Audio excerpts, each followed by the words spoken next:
সব মেরে নজর রাখতে নাই। ইবনে জিয়াদ বলে ব্যাপারটাকে বলে ইমাম মুসলিম এসেছিল, তার সাথে দুটো ছোট ছোট বাচ্চা ছিল। ইমাম মুসলিমকে যে পাড়া শেষে ঘরের ছাদে তুলে শহীদ করে দিলে, কত পর্যন্ত দিলেন না। তার দুটো ছোট ছোট বাচ্চা এই দেশের মধ্যে আছে। তারা যদি লুকিয়ে চুকিয়ে জঙ্গল পাহাড় পর্বতে কোন জায়গায় লোকায় লোকায় তারা বড় হয়, আর যদি তারা বাপের ফোনে পয়দা হয়, সত্যি যদি বাপকে ভালোবাসে, তাহলে তারা বড় হওয়ার পর বাপের বদলা শোনো, ইবনে জিয়াদ তোমাকে হত্যা করবে। এই করে কানে দিয়ে দিল। ইবনে জিয়াদ বলছে, তাহলে বাবা ছেলে দুটো কোথায় আছে? বলে এটা তো জানা নাই। আছে তো শহরের ভিতরে কারো বাড়িতে লুকিয়ে আছে। আপনি একটু ঢোলাই দিয়ে দেন, এলাম করে দেন, মাইকিং করে দেন, প্রচার করে দেন, নিশ্চয়ই ছেলে দুটোকে ধরতে পারবে।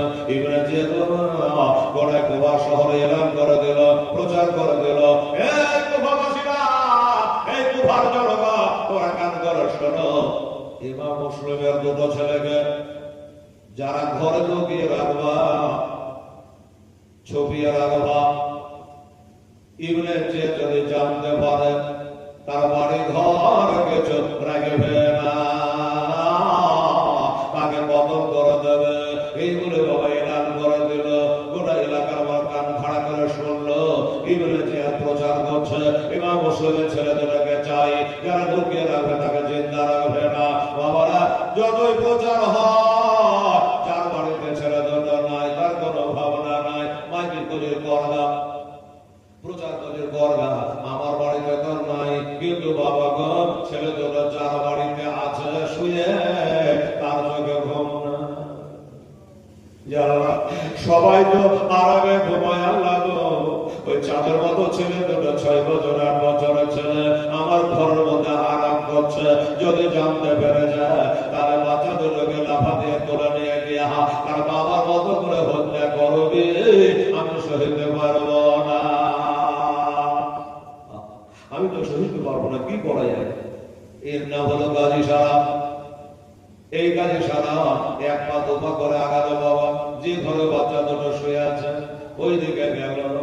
উদ্দেশ্য হলো ছেলে দুটোকে ঘুম ভাঙাবো, উঠাবো, এটা মুখে হাতে পানি দেবো, আর তারাকে মদিনার রাস্তা দেখিয়ে দেবো। বাচ্চারা মদিনায় চলে যাবে, আমার চোখের সামনে ধরে মাথা কেটে নিবে, এটা আমি সহিতে পারবো না। এটাই হলো মিয়া। ঘরের মধ্যে গেল, দুই ছেলে মুখামুখি হয়ে ঘরকে যেন আলোকময় করে দিয়ে আরাম করে তারা ঘুমাচ্ছে। এদের বাবা শহীদ হয়ে গেছে, এখনো জানে না, বাবা নাই, এটা জানে না। কাজে সেটা পাশে বসে এত মিষ্টি ঘুম ভাঙায় কি করে? না ভাঙলে তো উপায় নাই। বিসমিল্লাহ বলে গায়ে হাত দিয়েছে, অমনি ছেলে দুটো ঘুম ভেঙে গেল। মনে করছে হয়তো আমার আব্বা হুজুর চলে এসেছে।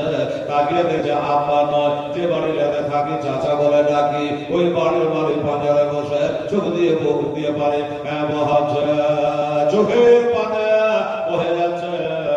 জন ছেলে বলে চাচা গো, এত রাতে কোনদিন তো আমাদের ঘরে আসেন না, আজ কদিন ধরে আপনাদের বাড়িতে আছে, কোনদিন এত রাতে আসেন না, চোখে আমার পানি কোনদিন দেখে নাই, আজকে কাঁদেন কেন গো? আর এত রাতে আসলেন কেন? ব্যাপারটা কি গো? ও চাচা আরেকটা কথা, আমার আব্বা কবে আসবে গো? আমার আব্বা কেন আসবে গো? যেমনি আব্বা কবে আসবে বলেছে, ওরে তোর ছেলেকে কান মেরে মুখ কাটে নিয়ে আজ সে কাঁদতে আরম্ভ করেছি। ওরে বাবা রে, আমি কেমন করে তোদের কানে খবরটা দিই রে বাবা? কেন, কি খবর চাচা? বলে তোর বাবা আর কোনদিন আসবে না, তোর বাবা আর কোনদিন আসবে না। এই জন্য রে বাবা, এই কাতার দেশের মানুষ তোর বাবাকে শহীদ করে দিয়েছে, আর আসবে না। একবার দেখে নাও গো তোমার নবী, একবার দেখে নাও গো তোমার দেশে। কোন দেশে এলাম বাপরে হারালাম, আমাদের বিপদ। তোমার দামে যেতে আমার মন চায় বারে বারে, একবার ডেকে দাও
ওই কঠিন দিনে কেউ পালাবে না তুমি বিনে নবে গো। গুনাহগার সব দলে দলে আসবে তোমার দ্বারে, একবার ডেকে নাও গো তোমার দেশে নবী, একবার ডেকে নাও গো তোমার দ্বারে। মনে বড় আশা আছে যাব আমি তোমার কাছে নবী গো। একটু জোরে বলো সুবহানাল্লাহ। নবীর দেশে কার না যেতে মন চাই বাবা? সবার মন চাই আমার নবীর দেশে যেতে। হায় হায় হায়, মনে বড় আশা আছে যাব আমি তোমার কাছে নবী গো। দুঃখ ব্যথা ভুলে গিয়ে থাকব জীবন ভরে, একবার ডেকে নাও গো তোমার দ্বারে। আল্লাহু আকবার, ইয়া রাসূলুল্লাহ জিন্দাবাদ। মাশাআল্লাহ, সুবহানাল্লাহ, আলহামদুলিল্লাহ। বাবা